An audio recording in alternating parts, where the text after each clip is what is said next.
you, and now your PR card. Yep. That's my PR card.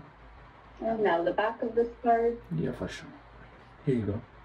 Okay, keep the card on screen and cut into 4 pieces now. Yeah, for sure.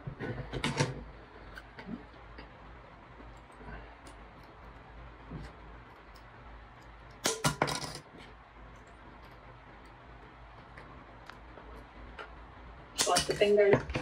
Yeah. Yeah, we don't want accidents today. Yeah, no. Perfect. So you should have also received an oath form from us to sign.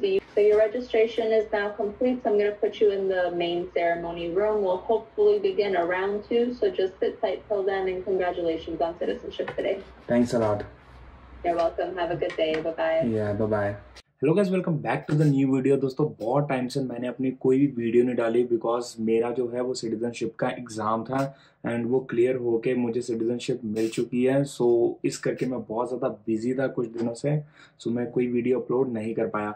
लेकिन अब videos वगैरह तो regular आएंगी। बाकी अब मैं आपको बताता हूँ कि मेरी जो PR से सिटीजनशिप की जो जर्नी है वो कैसी रही, क्या क्या रिक्वायरमेंट्स होती हैं अगर आपने कनाडा की PR के बाद सिटीजनशिप लेनी होती है।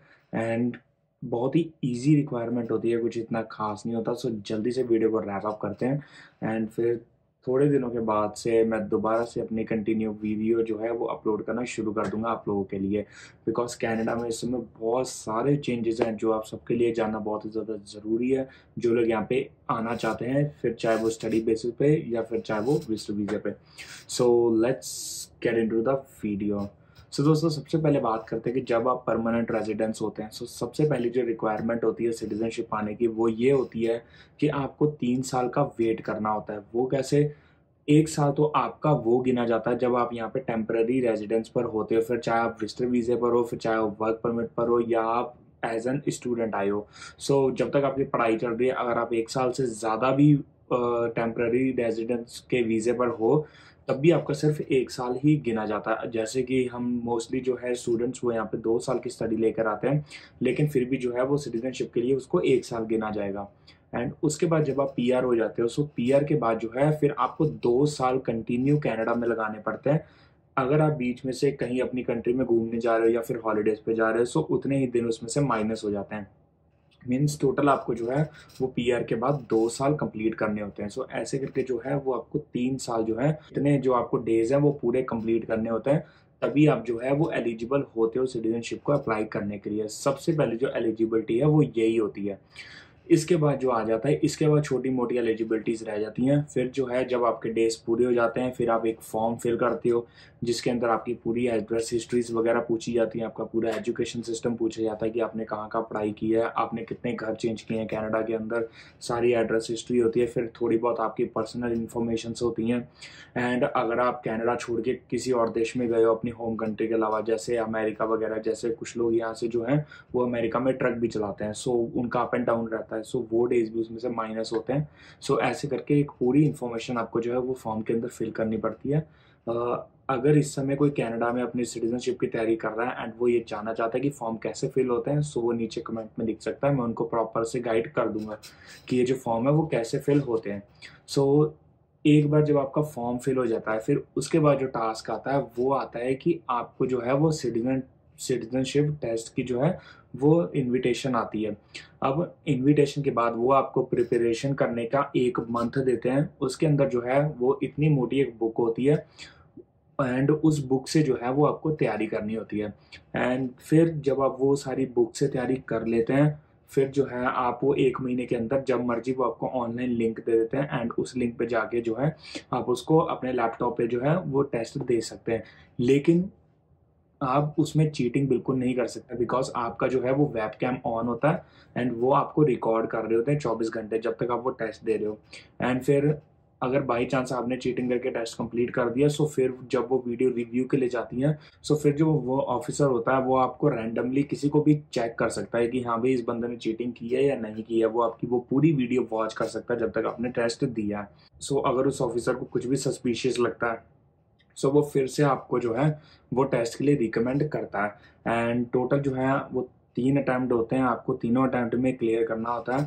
मुझे ये नहीं पता कि तीनों अटेम्प्ट के बाद भी अगर आप पास नहीं कर पाए तो क्या होगा, बिकॉज मैंने जो है वो अपना पहले ही अटेम्प्ट में क्लियर कर लिया था। बट मुझे लगता है कि जिसका तीसरे अटेम्प्ट में भी क्लियर नहीं होता उसको फिर दोबारा से जो है वो फॉर्म भर के एंड फीस भर के जो है वो दोबारा से सिटीजनशिप की फाइल लगानी होती है। एंड फीस अगर मैं आपको बताऊं तो फीस बहुत ही ज़्यादा होती है, $680 समथिंग होते हैं जब आप अप्लाई करते हैं। उसके बाद जब आपको सिटीजनशिप मिल जाती है एंड फिर जब आप आगे पासपोर्ट के लिए अप्लाई करते हैं तो उसकी अलग से फीस होती है, लाइक 150 से $160 के बीच में। एंड मैं आपको ये भी बताना चाहता हूँ कि मैंने अपना कनाडा का पासपोर्ट भी अप्लाई कर दिया एंड वो कुछ ही दिनों में यहाँ पे आता होगा। जब वो पासपोर्ट आएगा तो मैं आपको अपना वो पासपोर्ट भी दिखाऊंगा एंड हम उसके बारे में एक और वीडियो के अंदर बात करेंगे, सारी की सारी जो भी उसके अंदर हो गया।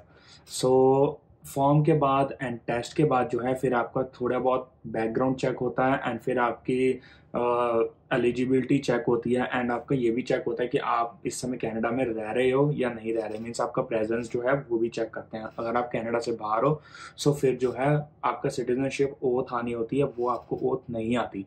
सो वो ओथ के लिए आपको जो है यहाँ पे रहना होता है एंड फिर जब आपका ये सारा कुछ कंप्लीट हो जाता है फिर आपको इनविटेशन आती है ओथ की। वो आपको एक परमानेंट डेट दे देते हैं एंड टाइम दे देते हैं कि इतने बजे जो है वो आपको अपने लैपटॉप के अंदर बैठ जाना एंड वो आपको जूम आईडीज वगैरह देते हैं, पासपोर्ट सब कुछ आपका ईमेल में आ जाता है। एंड देन जो भी उन लोगों ने डेट या टाइम दिया होता है उस डेट पे आपको लॉग इन करना होता है एंड फिर वहाँ पे आगे बैठे होते हैं एंड वो आपको गाइड करते रहते हैं। टोटल जो सेरेमनी होती है वो 1 या 1.5 घंटे की सेरेमनी होती है, इससे ज़्यादा की नहीं होती।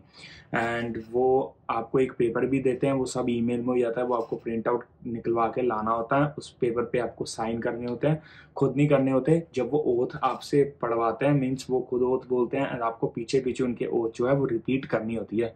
अब ये जो ओथ वाली वीडियो है ये आपने मेरी स्टार्टिंग में देखी होगी, मैंने थोड़ी सी अपलोड की है एंड वो वैसे ही सेम ओथ होती है। फिर जब आपकी वो ओथ कंप्लीट हो जाती है फिर उसके बाद जो है एक बहुत इंपॉर्टेंट मूवमेंट आता है, किसी लोगों के लिए वो इमोशनल मूवमेंट भी होता है बिकॉज फिर वो आपको अपना पीआर कार्ड जो है उसको कट करने के लिए कहते हैं। एंड पीआर कार्ड जो है भाई वो बहुत मेहनत से मिलता है कनाडा में आके।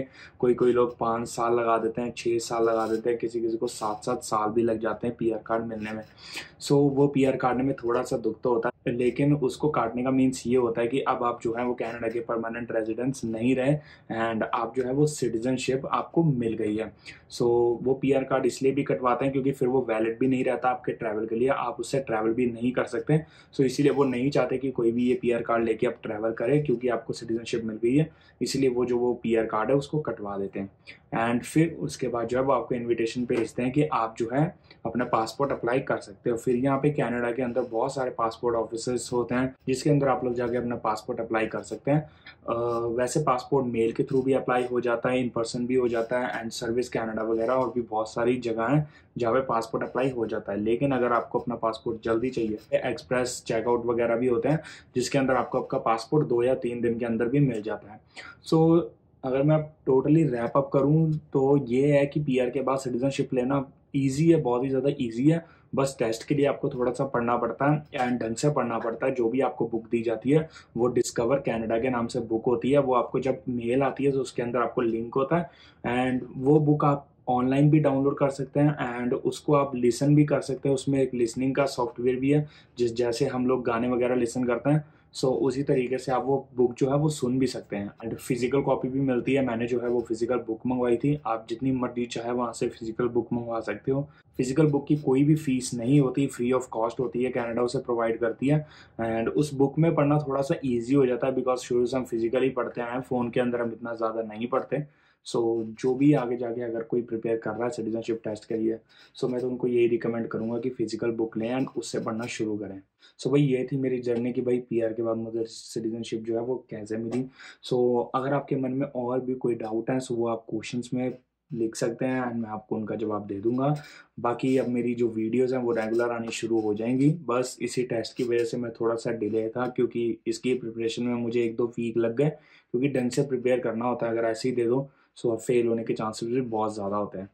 सो अगर किसी को यहाँ पे आने से रिलेटेड कोई ना कोई डाउट है या कुछ पूछना है वो भी आप मुझसे पूछ सकते हो। बाकी बाकी मिलते हैं और भी वीडियोस में, अब आगे रेगुलर वीडियोस आएंगी। टिल देन आप सब अपना ध्यान रखें, मिलते हैं नेक्स्ट वीडियो में। Till then good bye, take care.